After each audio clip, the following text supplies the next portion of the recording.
रस से भरी रे राधा रानी लागे, ओ राधा रानी लागे। मोहे खारो खारो यमुना जीरो पानी लागे, माने खारो खारो यमुना जीरो पानी लागे।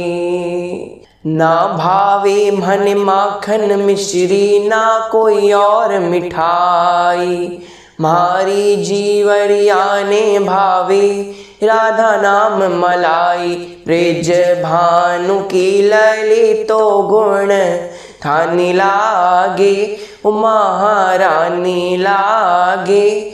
माने खारो खारो यमुना जीरो पानी लागे, ब्रिज धाम राधा जी की रज थानी लागे, रज थानी लागे। मोहे खारो खारो यमुना जीरो पानी लागे, माने खारो खारो यमुना जीरो पानी लागे। राधा माधव भगवान की जय, रास बिहारी सरकार की जय, भक्तवत्सल भगवान की जय। राधे गोविंद। सर्वप्रथम आप सभी को राधाष्टमी की ढेर सारी शुभकामनाएं। जैसा कि हम सभी जानते हैं कि आज राधाष्टमी का सुंदर सा पर्व है। हमने पहले भगवान श्री कृष्ण का जन्मोत्सव जिस प्रकार से मनाया था, श्री कृष्ण जन्माष्टमी के दिन हमने अपना श्री कृष्ण जन्माष्टमी स्पेशल सुंदर सी श्रृंखला को रिलीज़ किया था। उसी प्रकार श्री राधाष्टमी के उपलक्ष्य पर आज हम श्री राधाष्टमी स्पेशल अपने इस एपिसोड को रिलीज़ कर रहे हैं। तो आइए आज के इस एपिसोड को आरंभ करते हैं।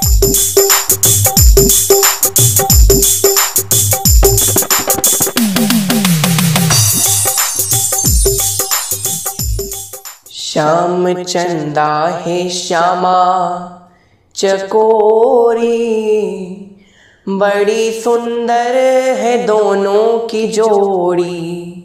श्याम चंदा है श्यामा चकोरी, बड़ी सुंदर है दोनों की जोड़ी। राधा माधव भगवान की जय। तो जैसा कि श्री राधा जी के बारे में हम सभी जानते हैं कि वो कौन थी। राधा जी भगवान श्री कृष्ण की प्रेमिका थी। राधा और कृष्ण जी के प्रेम के बारे में हम सभी जानते हैं। जब भी प्रेम की पराकाष्ठाओं के बारे में बात होती है कि सच्चा प्रेम क्या होता है, प्रेम की परिभाषा क्या है, तब हमारे सामने कई सारी छवियां उभर कर आती हैं। एक छवि होती है राधा कृष्ण की, एक छवि होती है सीताराम भगवान की, और एक छवि होती है महादेव जी और पार्वती माता की। ये तीन ऐसी जोड़ियां हैं जिनको हमारे सनातन धर्म में सबसे उत्तम जोड़ी माना गया, जो सबसे उत्तम, यानी हमें इन जोड़ियों से प्रेम की सीख मिलती है, कैसे जीवन व्यतीत करना चाहिए उसकी सीख मिलती है। और अगर विरह हो जाता है, देखिए अगर संयोग होगा तो वियोग भी होगा, ऐसा नहीं है। जो सिक्का होता है उसके दो पहलू अवश्य होते हैं, एक होता है सुख, एक होता है दुख। अगर सुख आता है प्रेम में तो दुख भी आता है। अगर सुख आपने अच्छे से व्यतीत किया है तो दुख को भी आपको मुस्कुराते मुस्कुराते व्यतीत करना ही पड़ेगा। ऐसा नहीं है कि अगर भगवान के जीवन में भी दुख आए हैं, राम जी के जीवन में दुख आए हैं, सीता माता का वियोग हुआ, कृष्ण जी के जीवन में दुख आए हैं, राधा रानी का वियोग हुआ, महादेव जी के जीवन में दुख आए हैं, पार्वती माता का कई बार वियोग हुआ, सती माता का वियोग हुआ। तो यहाँ पर ये कहने का अर्थ है कि अगर संयोग होता है तो वियोग भी होता है। हमें वियोग से, हमें इनके प्रेम से, इनके द्वारा दी गई शिक्षाओं द्वारा हमें सीखना चाहिए। अगर इनका वियोग हुआ फिर भी इन्होंने कैसे अपने आप को उस वियोग से संभाला, उन सभी के बारे में हमें शिक्षा प्राप्त करनी चाहिए। श्री राधा रानी भगवान श्री कृष्ण की प्रेमिका है। हम सभी जानते हैं कि श्री राधा रानी भगवान श्री कृष्ण का एक अभिन्न अंग है। अगर एक तरह देखा जाए तो राधा और कृष्ण अलग हो ही नहीं सकते। एक मिश्री और मिठास, जैसे ये दोनों अलग अलग नहीं हैं, नींबू और खटास ये दोनों अलग अलग नहीं हैं, उसी प्रकार राधा और कृष्ण ये दोनों अलग अलग तत्व नहीं हैं। राधा तत्व और कृष्ण तत्व ये दोनों एक ही हैं। अगर आत्मा को शरीर से निकाल दिया जाए तो फिर शरीर का कोई अस्तित्व नहीं है। और अगर आत्मा के पास शरीर नहीं है तो फिर आत्मा कोई अस्तित्व नहीं है। उसी प्रकार अगर शरीर और आत्मा दोनों मिल जाते हैं तब उनका अस्तित्व देखा जा सकता है, वरना कतई नहीं देखा जा सकता। उसी प्रकार अगर राधा और कृष्ण साथ में नहीं हैं तो ये एक तरह से देखा जाए तो ये ठीक बात नहीं है। राधा और कृष्ण को हमेशा साथ में रखेंगे तो कल्याण होता है। साथ में पूजा होती है, रुक्मिणी और कृष्ण की कहीं कहीं पूजा होती, लेकिन राधा कृष्ण की ज़्यादा पूजा हुआ करती है। श्री कृष्ण जी और राधा जी के प्रेम के बारे में तो हम सभी जानते हैं कि राधा जी ने कृष्ण जी का किस प्रकार का प्रेम किया है। यहाँ पर हम एक बात और भी जानते हैं कि जिस प्रकार जैसे राधा रानी ने भगवान श्री कृष्ण से अटूट प्रेम किया, उसी प्रकार अगर राधा रानी किसी पर अपनी भक्ति का रस बिखेर देती हैं तो फिर उस पर भी पूरी तरह से कृपा करती हैं। जैसे राधा रानी ने भगवान श्री कृष्ण से अटूट प्रेम किया, प्रेम का बंधन बांधा, उसी प्रकार अगर कोई भी व्यक्ति राधा रानी के दरबार में, राधा रानी के चरणों में को अपना मस्तक टेक देता है, अपने आप को राधा रानी को समर्पित कर देता है, तो राधा रानी भी उसकी मदद करती हैं। राधा अष्टमी के दिन वृंदावन में बहुत भीड़ होती है, बरसाने में बहुत भीड़ होती है। बरसाने में राधा रानी का बड़ा विशाल मंदिर है जहाँ पर 200 सीढ़ियाँ हैं।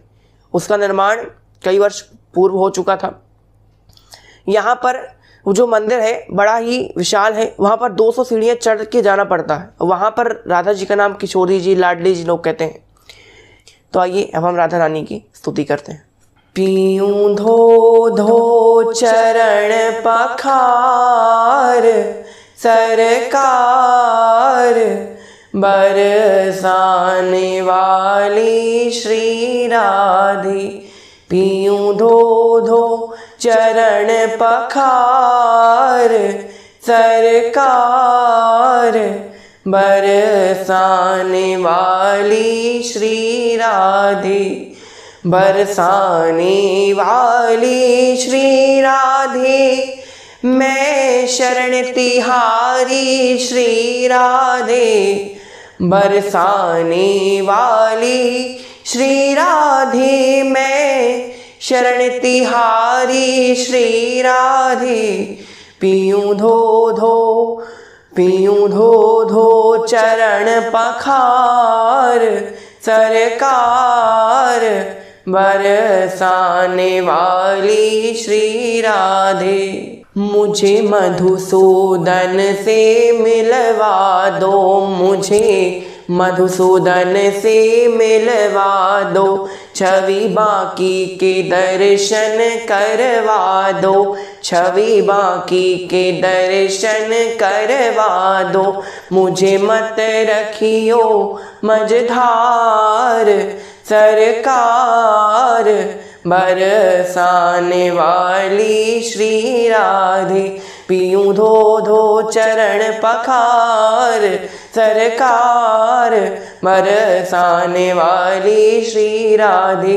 बरसाने वाली श्री राधे, मैं शरण तिहारी श्री राधे। बरसाने वाली श्री राधे, मैं शरण तिहारी श्री राधे।